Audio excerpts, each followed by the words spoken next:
Assalamualaikum warahmatullahi wabarakatuh. A'udzu billahi minasy syaithanir rajim. Bismillahirrahmanirrahim.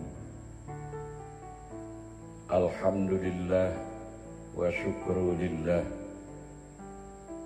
Wassalatu wassalamu ala Rasulillah wa ala alihi wa sahbihi wa mawalah.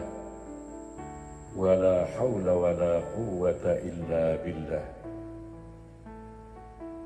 Saudara-saudariku, tuan-tuan, puan-puan, muslimin muslimah, rahimakumullah.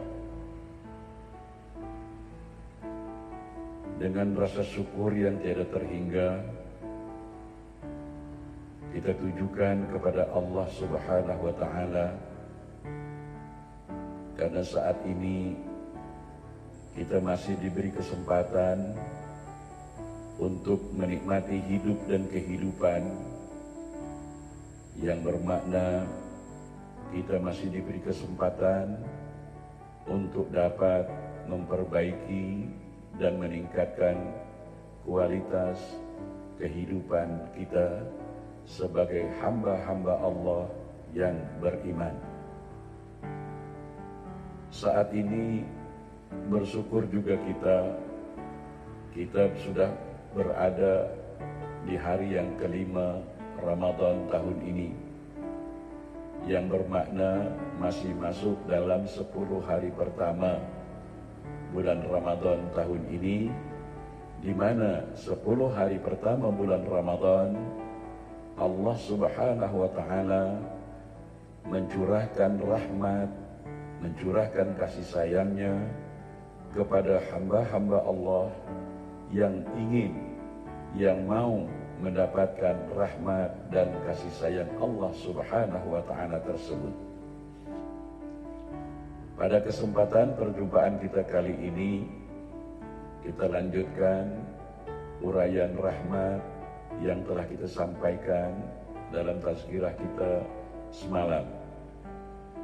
Karena betapa luasnya uraian tentang rahmat Allah ini, maka masih dapat kita lanjutkan tentang rahmat, tentang kasih sayang Allah Subhanahu wa Ta'ala.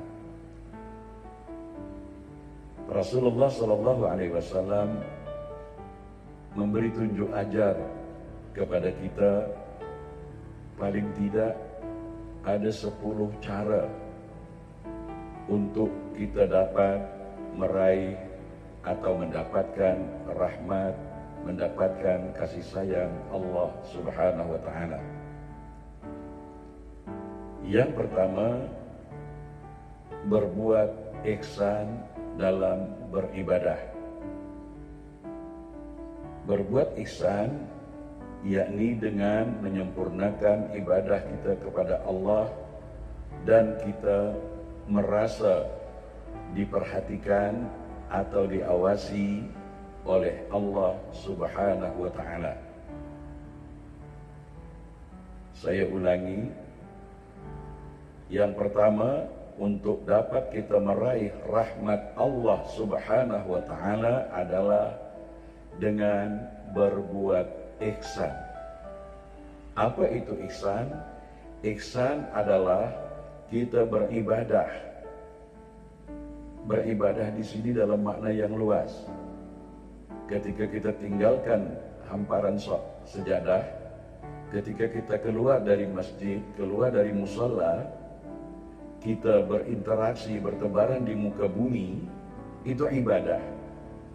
Maka orang yang ingin mendapat rahmat Allah, dikala dia berinteraksi di luar ibadah-ibadah ritual, dia merasa diawasi oleh Allah Subhanahu wa Ta'ala, itulah ihsan.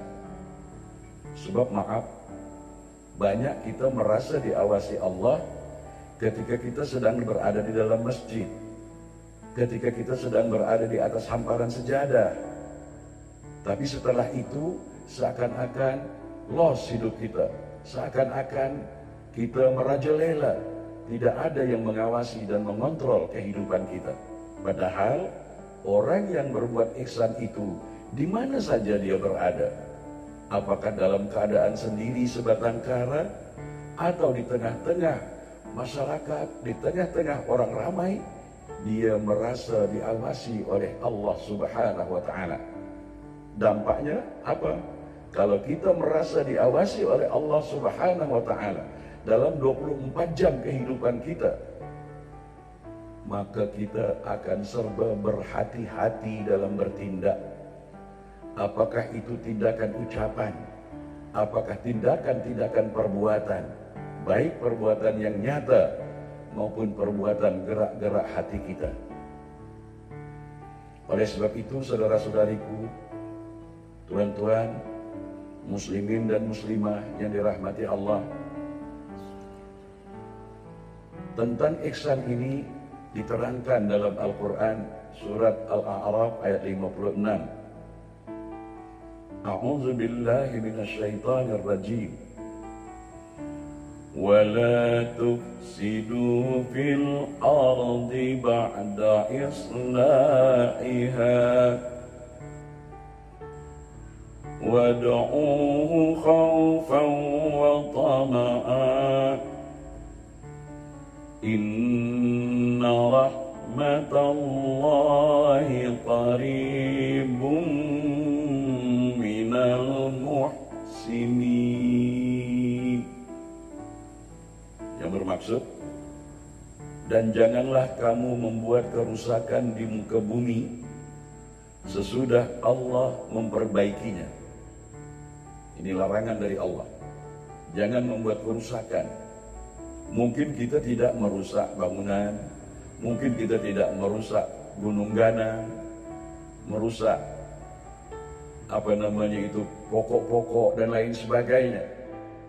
Tapi yang lebih berbahaya, kita merusak sistem, merusak kedamaian, merusak keharmonian. Dengan apa? Dengan ucapan, dengan tuduhan, dengan caci maki. Merusak keharmonian dengan tangan. Maknanya apa? Dengan power, dengan kesempatan dan kekuasaan. Allah melarang keras. Jangan sampai kita berbuat kerusakan di muka bumi di mana Allah Subhanahu wa Ta'ala telah memperbaikinya. Kemudian kelanjutan ayat ini, wad'uhu khaufan wa tama'a, dan berdoalah kamu dengan rasa takut. Maksudnya apa? Takut kalau tidak dikabulkan, tetapi juga dengan rasa penuh harap. Artinya berharap bahwa doa kita akan dikabulkan.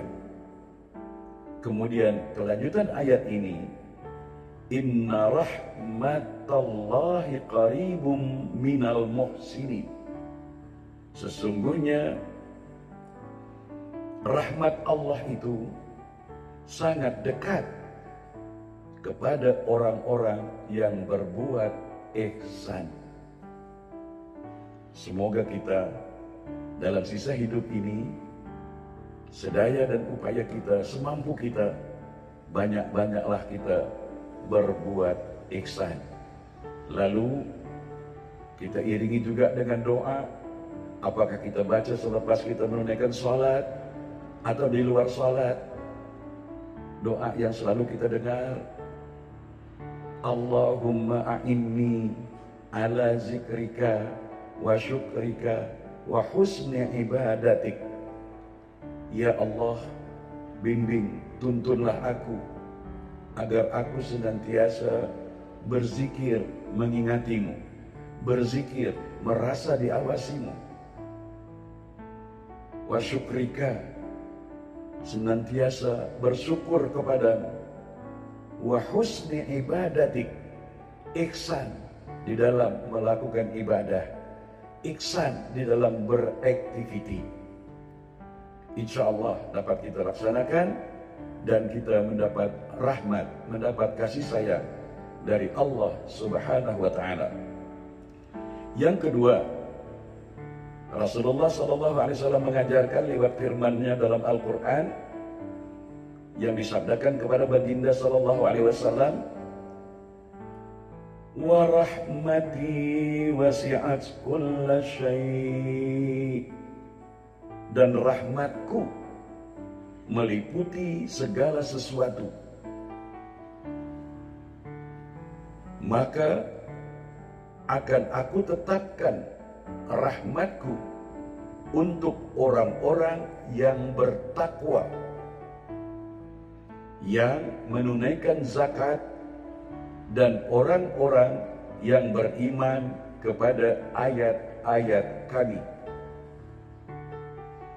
Dalam ayat ini dapat kita ambil pengajaran bahwa orang yang akan mendapat rahmat, mendapat kasih sayang Allah Subhanahu wa Ta'ala itu adalah orang yang bertakwa, orang yang berperilaku takwa, orang yang berakhlak takwa. Jadi takwa ini harus dibuktikan dalam perilaku, dalam akhlak, yang insya Allah sudah pernah saya sampaikan, atau insya Allah nanti di lain masa dan kesempatan dapat kita uraikan macam mana dan bagaimana, apakah diri kita ini betul-betul sudah bertakwa atau belum. Dan salah satu sifat orang yang bertakwa dalam ayat ini adalah wa yu'tunaz zakah, dia mengeluarkan zakat. Nah, bermakna orang yang bertakwa yang mengeluarkan zakat serta beriman kepada ayat-ayat Allah, dia akan mendapatkan curahan rahmat, mendapat curahan kasih sayang dari Allah Subhanahu wa Ta'ala. Yang ketiga, orang yang akan mendapat rahmat, yang mendapat curahan kasih sayang Allah Subhanahu wa Ta'ala adalah yang saling berkasih sayang kepada makhluknya, baik kepada sesama manusia maupun kepada binatang, tumbuh-tumbuhan, flora dan fauna. Subhanallah. Apa yang sudah saya sampaikan dalam episode sebelumnya, sayangilah, rahmatilah apa-apa yang ada di bumi, niscaya yang di langit akan merahmati, akan menyayangi kita. Yang keempat, orang yang akan mendapat rahmat Allah, orang yang akan mendapat kasih sayang Allah Subhanahu wa Ta'ala adalah orang yang beriman. Yang kedua, orang yang berhijrah. Dan yang ketiga, orang yang berjihad fi sabilillah. Innal ladzina amanu wal ladzina hajaru wa jahadu fi sabilillah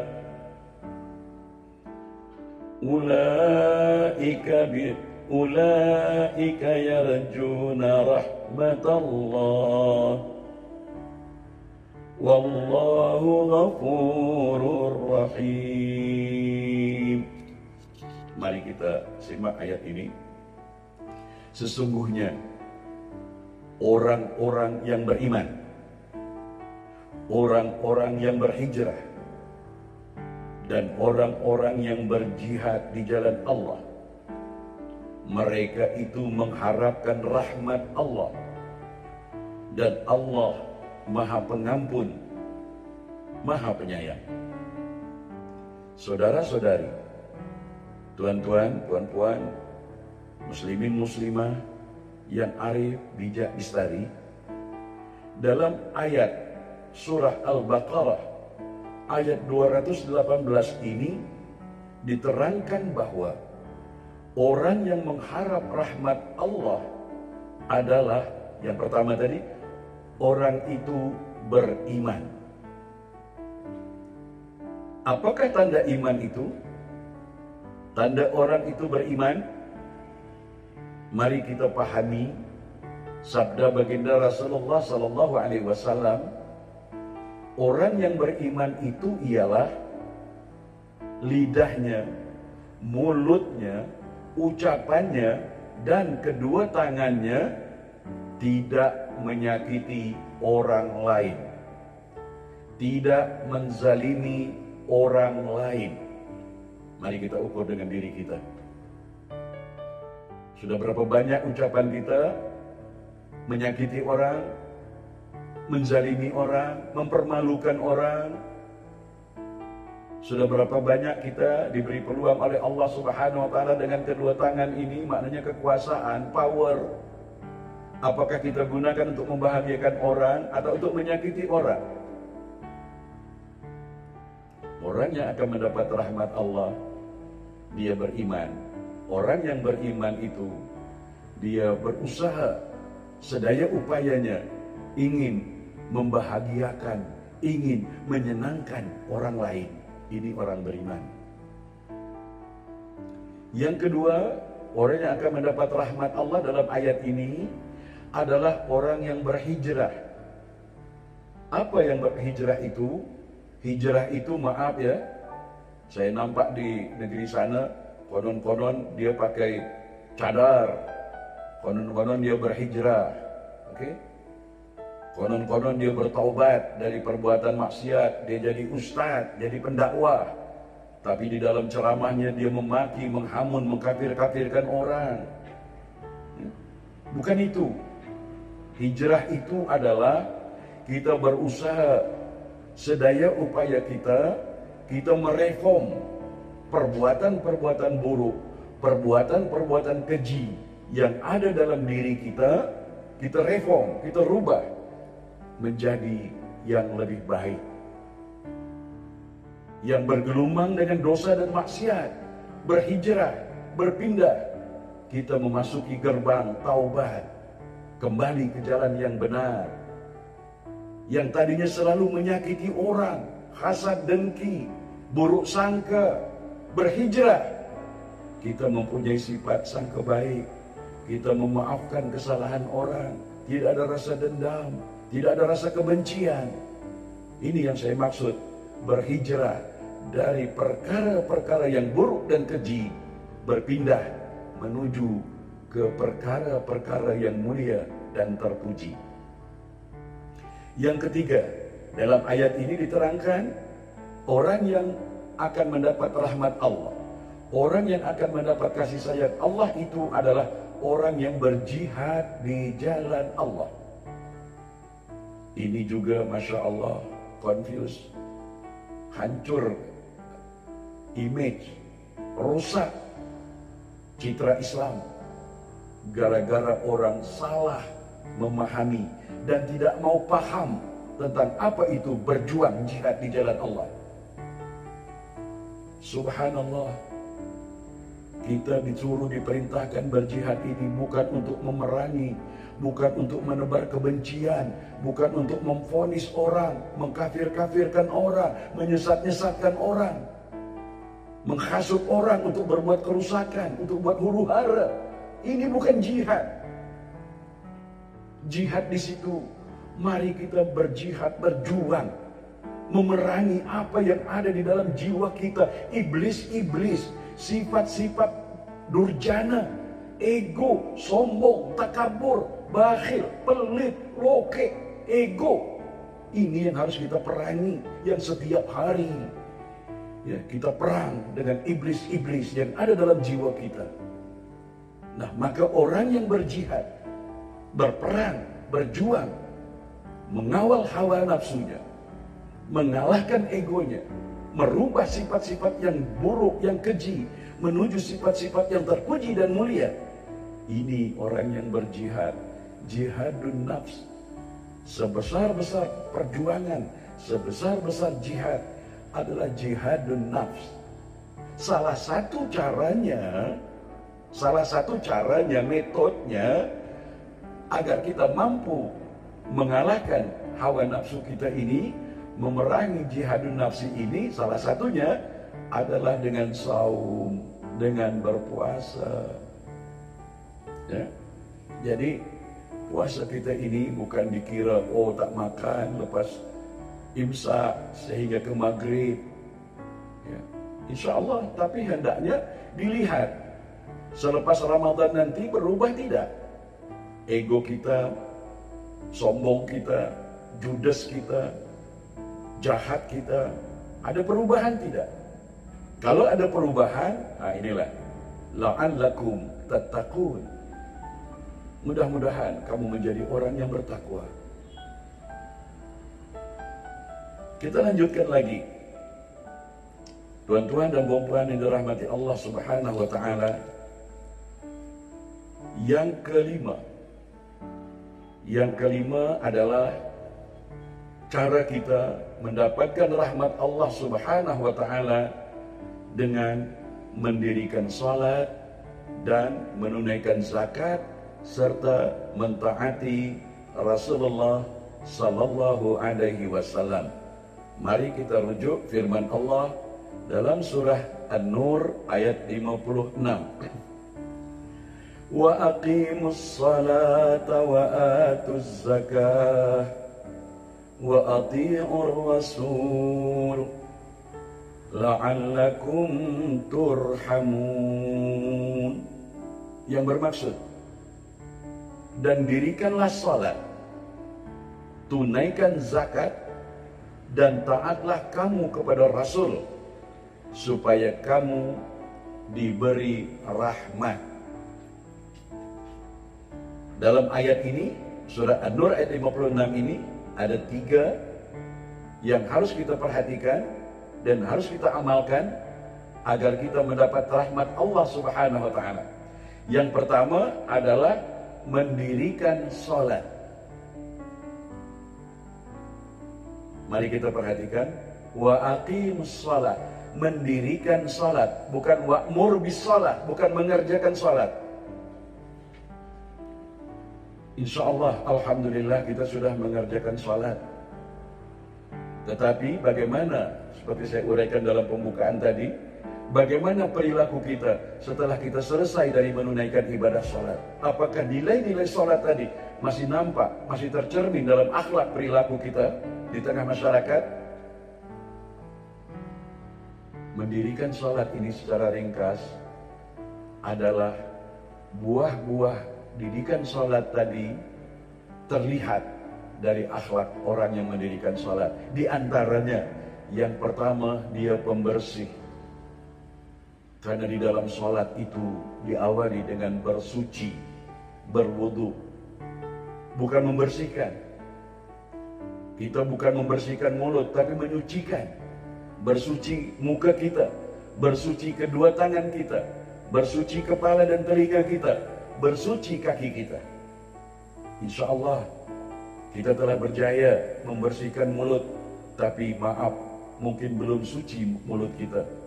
Kita sudah bersihkan dengan berkumur, dengan bermacam-macam obat gigi, gosok gigi, tetapi belum suci. Masih ada dusta, masih ada bohong, masih ada macam-macam fitnah, menyakiti hati orang, mengadu domba, provokator.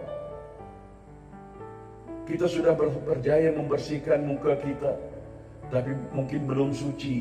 Bagaimana kita memandang orang? Maaf, kadang-kadang kita mencela sifat Dajjal. Dajjal itu bermata satu. Padahal makna bermata satu itu apa? Orang yang tidak menghargai prestasi orang lain. Orang yang menganggap remeh prestasi orang lain dengan memandang sebelah mata. Ini Dajjal, maaf ya. Puan, mungkin suami puan telah berusaha maksimal, berusaha dengan berbagai macam usaha ingin menjadi suami yang baik. Istri yang tidak bersifat Dajjal, sekecil apapun prestasi suami Anda, hormati dan hargai. Tapi kalau hanya pandang sebelah mata, meremehkan, itu sifat Dajjal. Begitu juga tuan-tuan terhadap istri. Sudah sepenat apapun, telah maksimal macam manapun dia mengabdikan diri, taat dan setia kepada suaminya, hargai. Jangan dipandang dengan sebelah mata. Apabila kita pandang sebelah mata, itulah sifat Dajjal. Nah, itu uraikan secara luas, banyak lagi di dalam kita berinteraksi di tengah masyarakat. Kemudian kita sudah membersihkan telinga kita. Tapi sudah sucikah telinga kita ini dari mensensor, menapis informasi-informasi yang masuk melalui telinga kita? Kalau dalam Al-Quran terangkan, hendaklah tabayyun, usul periksa apabila kita mendapat berita dari orang-orang fasik, agar kita tidak menyesal di dalam mengambil tindakan yang dikarenakan informasi yang masuk melalui telinga kita. Kita telah berjaya membersihkan kepala kita, tetapi mari kita sucikan juga apa yang ada di dalam kepala kita ini, otak kita, akal kita. Sehatkan otak kita, sehatkan akal kita, cerdas. Jangan mau kita dibodoh-bodohi, apalagi diberi maklumat-maklumat yang kadang-kadang menyesatkan. Orang yang sudah suci kepalanya, isinya sudah suci, dia sangat kritikal di dalam menerima informasi. Dia sangat berhati-hati mengambil keputusan. Dan dia dalam kepala, maaf bahasa kasarnya, dalam kepala otaknya selalu berpikir yang positif, jangan berpikir yang negatif. Kemudian kita membersihkan kaki kita. Sudah kaki-kaki kita ini suci, mungkin sudah bersih, tapi maaf, dirusak, tidak suci dengan menyepak-nyepak, menendang-nendang marwah orang lain, dengan menginjak-injak harga diri orang lain. Mungkin kita tidak menendang fisiknya, mungkin kita tidak menginjak-injak fisiknya, tetapi perilaku kita, tergamak kita, menyepak, menendang, menginjak-injak marwah harga diri orang lain. Nah, nilai sholat tadi luas, tuan-tuan dan puan sekalian, mendirikan sholat tadi. Kemudian as-salatu ala waktiha, sholat tepat waktu. Orang yang bersolat, mendirikan sholat, dia selalu disiplin. Disiplin hidupnya. Di mana saja dia berada, waktu dia sendiri atau di tengah orang ramai, dia berdisiplin.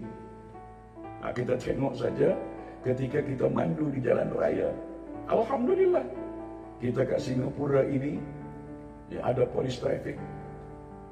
Tapi kalau dia misalnya sholatnya rajin, time-nya tepat, tapi begitu entry, dia merasa sombong, aku orang berpangkat, aku lebih layak nyerobot sana, dia maju ke hadapan untuk mendahului orang-orang yang lebih dulu berantri.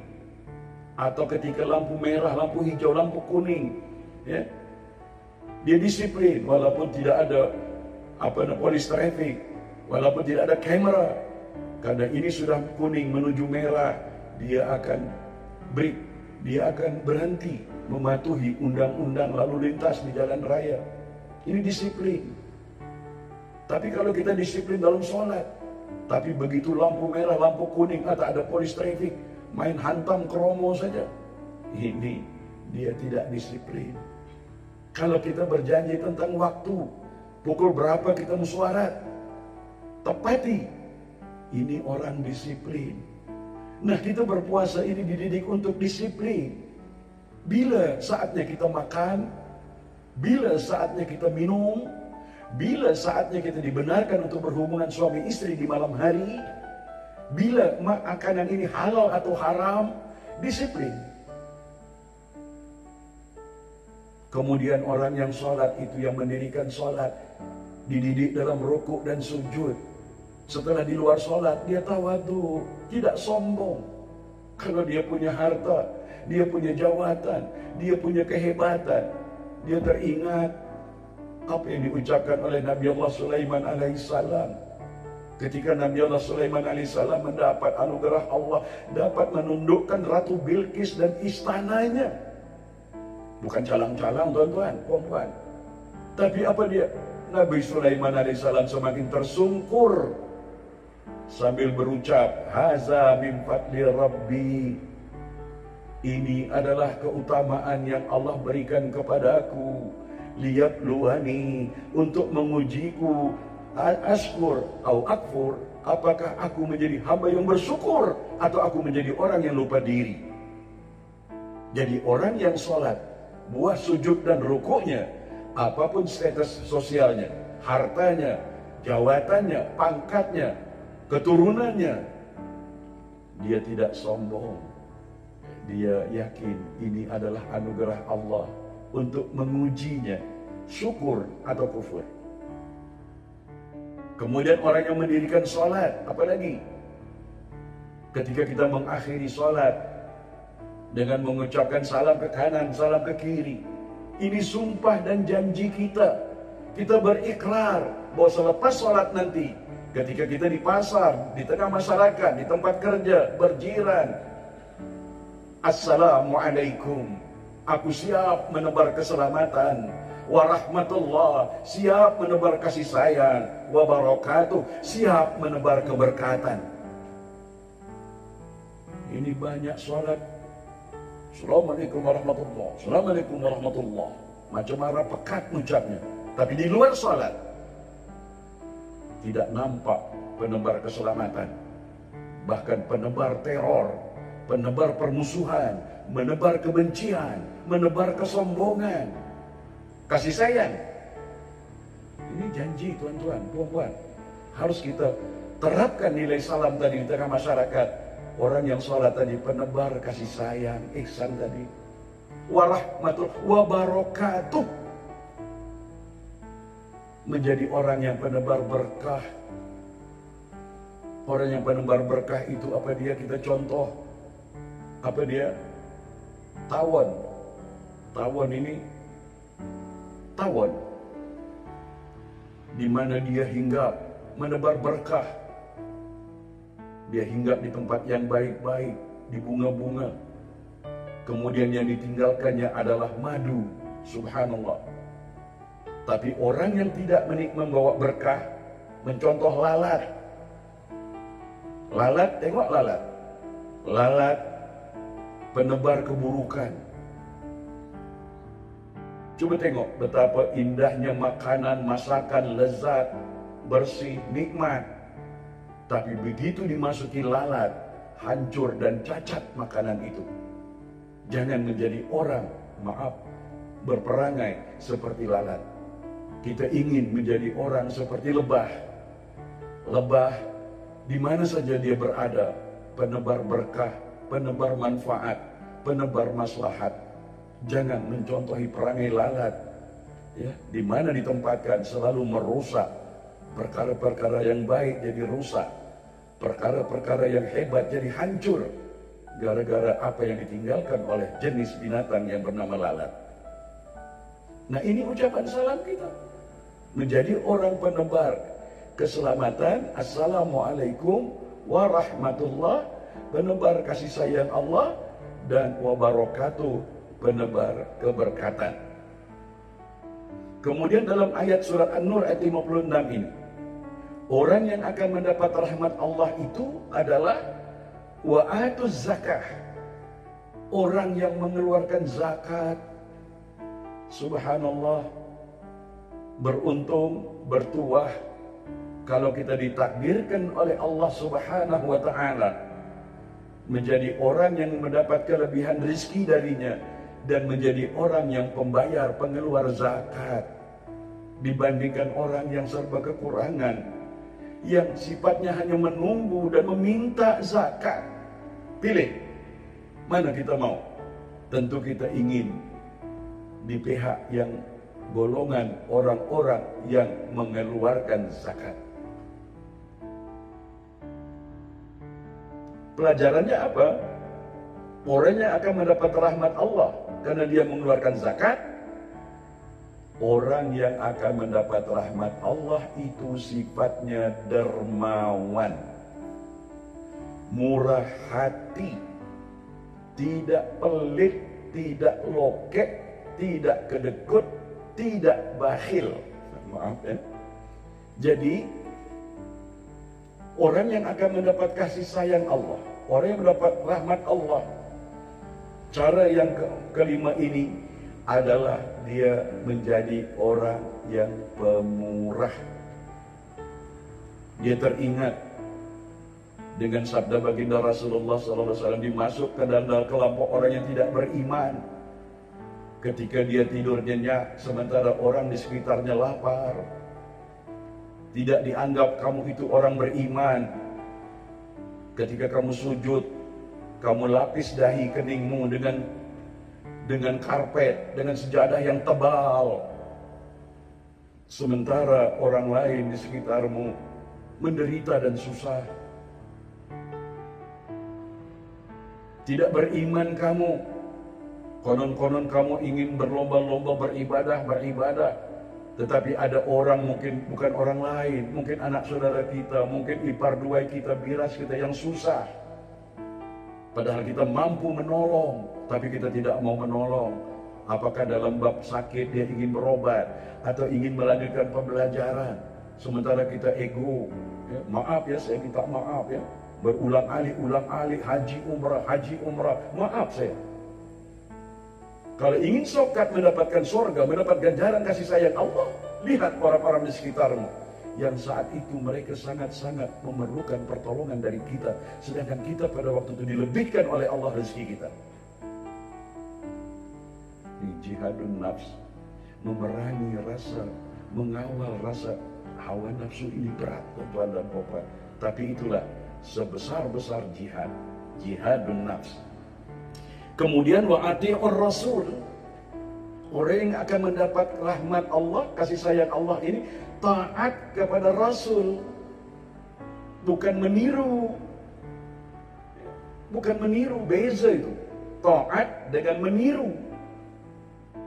Nah, untuk lebih mudahnya ukuran kita mentaati Rasul itu macam mana? Rasulullah SAW telah dikebumikan di Madinah. Kita tidak berjumpa hayat dengan baginda sallallahu alaihi wasallam. Tapi macam mana kita mengikuti Rasul, mentaati Rasul? Ayo kita berusaha dalam sisa hidup ini. 4 sifat mulia yang ada pada diri Rasulullah sallallahu alaihi wasallam itu kalau boleh menghiasi akhlak perilaku kita. Apa dia? Yang pertama,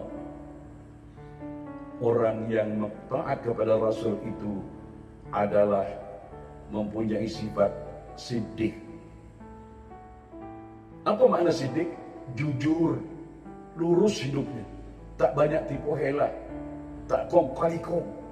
Mungkin dia pakaiannya baju batik, mungkin dia pakai t-shirt, mungkin dia rambutnya panjang, tapi hidupnya jujur. Ini orang taat kepada Rasul. Yang kedua, amanah. Dia menjaga amanah yang diberikan oleh Allah Subhanahu wa taala kepadanya. Amanah ini banyak. Ya. Jawatan, amanah. Harta kekayaan, amanah. Anak istrimu, amanah. Jadi orang yang mengikuti Rasul, macam mana dia melakukan atau berlaku amanah terhadap apa-apa yang telah diamanahkan kepada dirinya. Yang ketiga, taat kepada Rasul, kita pindahkan sifat mulia Nabi tadi, fatonah. Apa fatonah ini? Cerdas, bijak, lestari. Tidak mudah dibodoh-bodohi, tidak mudah diprovokator, tidak mudah dihasut ya, untuk berbuat kerusakan di muka bumi. Kalau dia mendapat informasi, dia tapis betul-betul. Dia pikirkan betul-betul. Dia cerdas. Nah, salah satu untuk mencapai kecerdasan adalah tuntutlah ilmu dari buayan sampai ke liang kubur. Tuntutlah ilmu walau bisin. Talabul ilmu walau bisin. Tuntutlah ilmu walaupun kamu harus pergi ke negeri Cina. Artinya, salah satu metode, cara untuk mencapai kecerdasan, tidak ada kamus, sudah khatam, sudah tamat, tak perlu tambah ilmu lagi.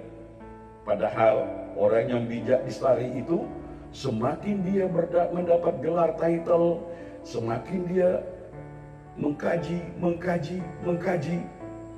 dia akan merasa tidak ada apa-apa, belum apa-apa ilmuku. Nah, maka orang yang fatonah adalah dia terus tidak pernah berhenti mencari dan menuntut ilmu, dan diiringi dengan doa, Rabbi zidni ilma, Tuhanku tambahkan aku ilmu.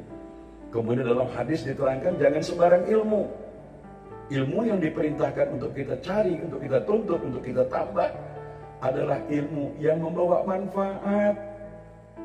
Bukan ilmu untuk menciptakan permusuhan, bukan ilmu untuk merusak, bukan ilmu untuk menipu helah, tapi ilmu yang bermanfaat baik untuk dirinya, keluarganya, masyarakatnya, bangsa dan negaranya.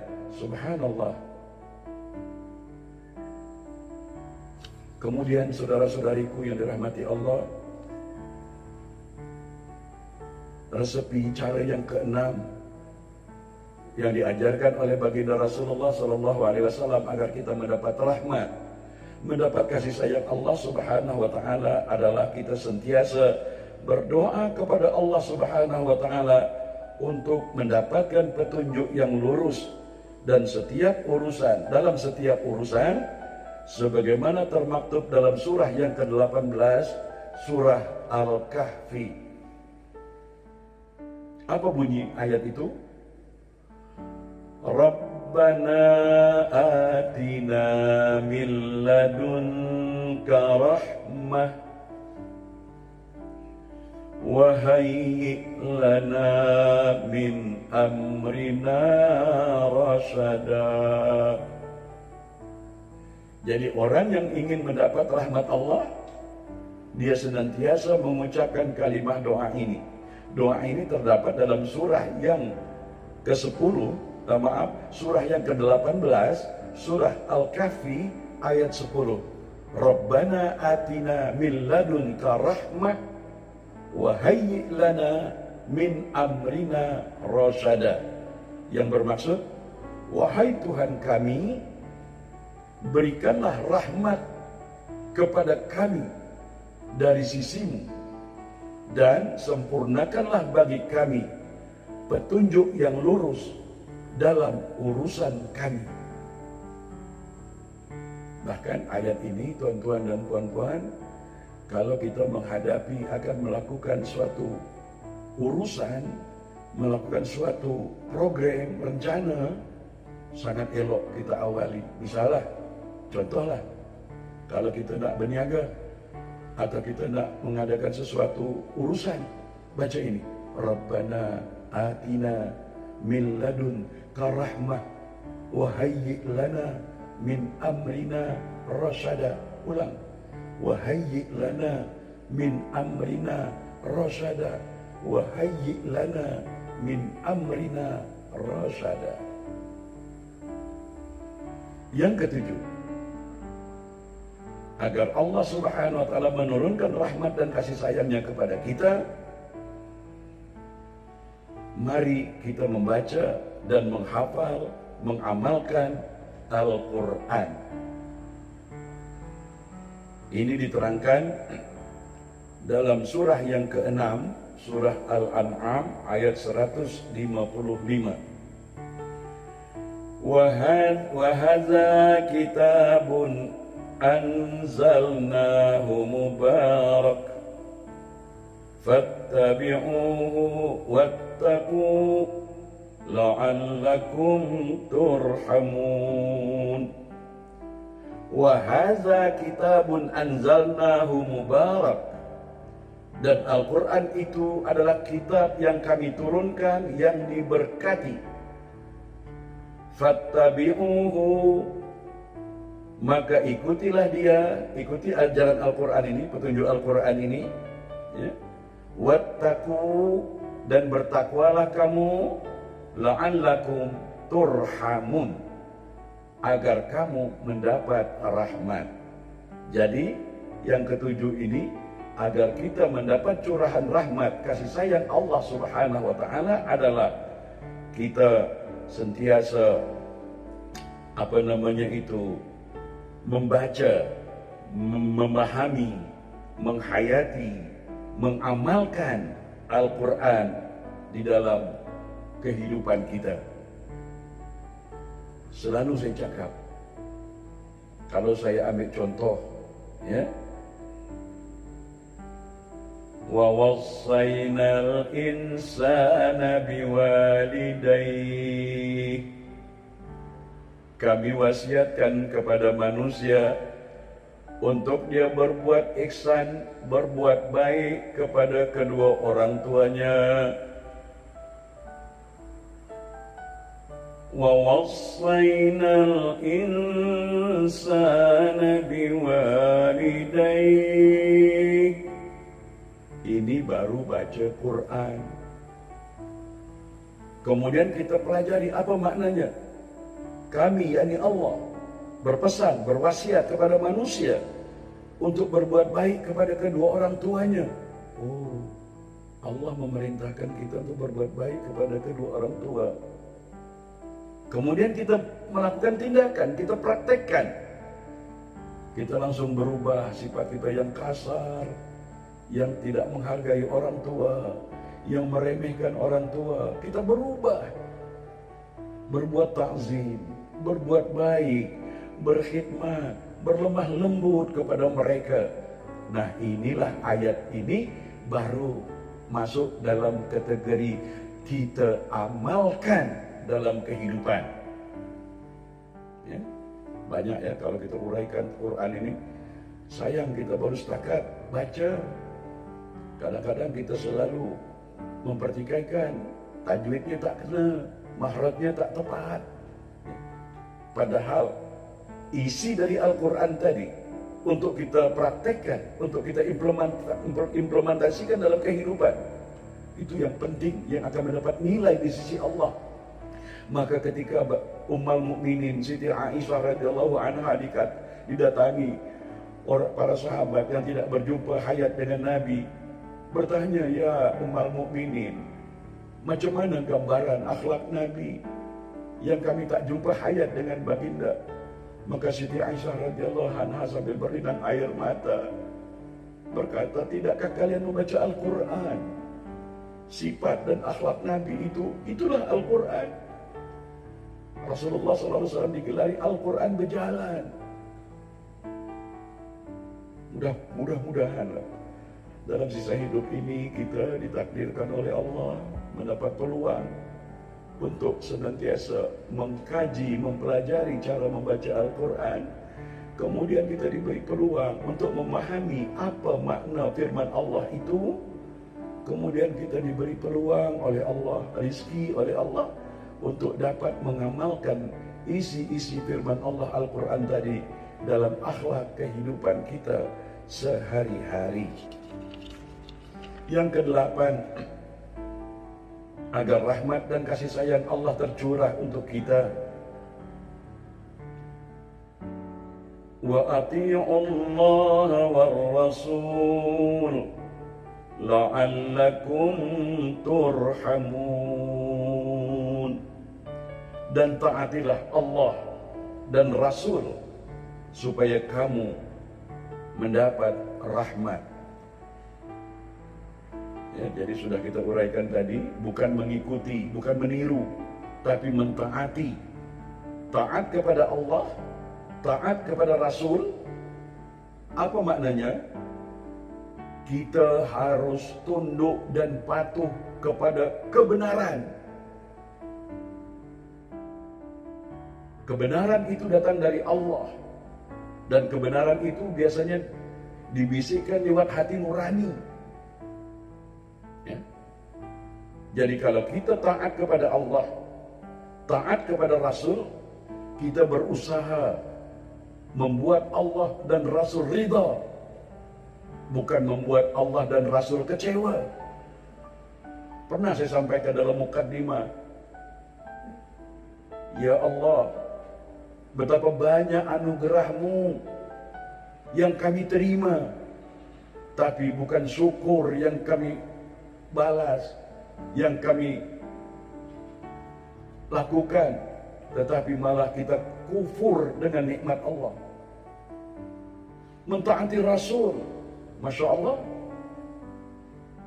malu kita, ya Allah, betapa indahnya aku mengucapkan kalimat salawat dengan berbagai-bagai irama dan lagu, mengharap syafaat, tetapi apa pesan dan sabdamu ya Rasul?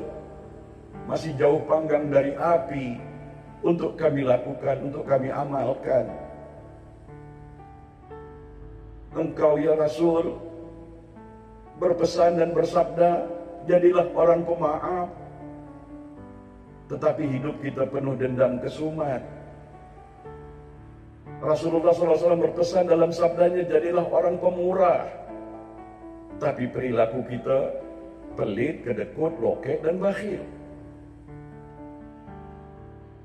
Jadi banyak sekali. Masih jauh panggang dari api ucapan kita memuji, rindu, ya, mengharap syafaat. Tetapi apa pesan-pesan baginda melalui sabda-sabdanya? Ya jujur saja. Termasuk saya sendirilah dengan jujur. Masih banyak yang belum sempurna di dalam kita mentaati Rasul. Dan yang kesembilan, agar rahmat Allah Subhanahu wa taala, kasih sayang Allah Subhanahu wa taala kita dapatkan, tercurah untuk kita rujuk surah yang ke-7 Al-A'raf lagi pada ayat 204. Wa iza quri'al Qur'an, dan apabila dibacakan Al-Qur'an, fastami'u lahu wa ansitu la'allakum turhamun. Wa iza quri'al Qur'an, dan apabila dibacakan Al-Qur'an. Ayo, kalau kita mendengar Al-Quran, kalau kita mendengar orang baca Quran, apa kita buat? Apa kita buat? Di sini agar kita mendapat rahmat Allah, kita harus mendengarkan dengan baik dan memperhatikan dengan khidmat. Baru kelanjutan ayat ini, la'allakum turhamun.